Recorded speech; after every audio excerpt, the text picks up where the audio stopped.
Total of about 27 years. You know, and we did many, many experiments, dozens of experiments over the years, and we asked all kinds of questions. First off, is it really true?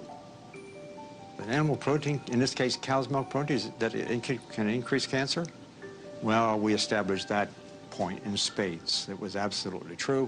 It was dramatic. And then we went to some other questions, like, for example, how does it work? You'd like to know those kind of things to get more confidence. And the more we looked at a very fundamental level, biochemical level, we could find out this was changed, this was changed, this was changed. A whole lot of things was just sort of going wrong to create this cancer phenomenon.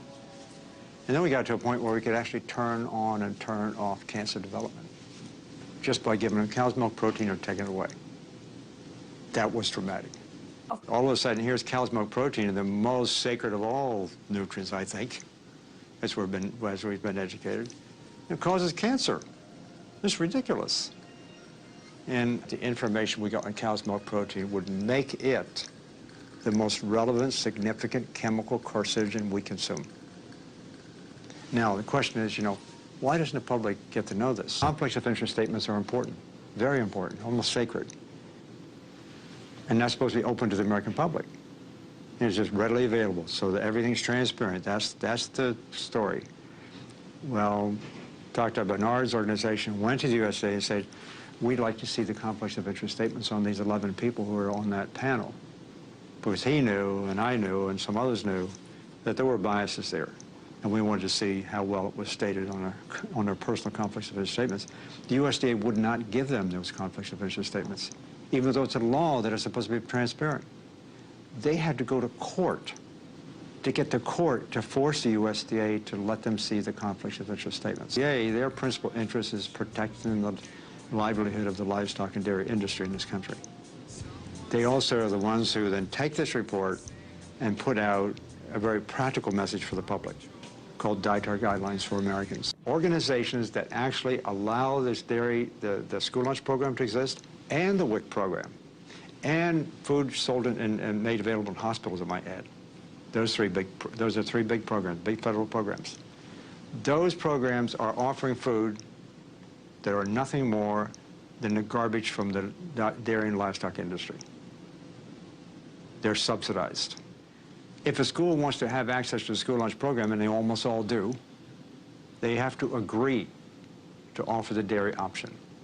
That's disgusting. That's been existing for a long time. It should stop yesterday. It's methane, you know, a gas that has 23 times the power to create a greenhouse effect that does the CO2 from cars. We're the only species after weaning we tend to want to keep on drinking milk for the rest of our lives in many cases. And what do? We go get it from another animal. Why don't we drink calcium? It's important. We need calcium, right? Dairy's got the most calcium-added food, almost. Therefore, we need dairy. That's the simple-minded. The higher the dairy consumption in different countries, the higher is the risk for osteoporosis. It's not the other way around.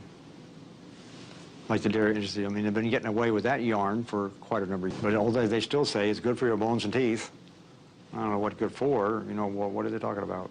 The dairy industry's grown, become very rich. The last time I looked, they had something like $165 million just to advertise their product. We have been going to the Caribbean, to Central America, Southeast Asia, and places like that, to cut down forest, not just to get the wood, but to create pasture land for cattle.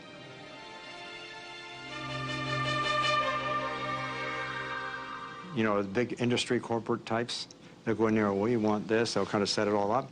You know, take down the forest, sell it off to the lumber, make some money there, you know, gets all this range land, grow the cattle there. They actually chase off the peasants who had the land before. They go up into the mountains, they get bitter, they're destitute, and the first thing you know, they're now getting organized and they create political violence. They become the guerrillas of that. The last time I looked was now, maybe 15 or 20 years ago, they had 300 dairy offices around the United States. 300 offices! You know, out there doing their thing. They are so powerful. They are so powerful. We know that, you know, if you do the right kind of diet, you can actually probably save at least 80% of all the illness in this country, serious illness and otherwise. I happen to believe it's more closer to 90, 95%. You can actually cure disease this way. There's a huge effect. But are we addressing it as a society? No. You know, at the most, they might get one course. I mean, for undergraduates, that's ridiculous. And getting ourselves in such a mess that now is really driving the whole healthcare cost problem.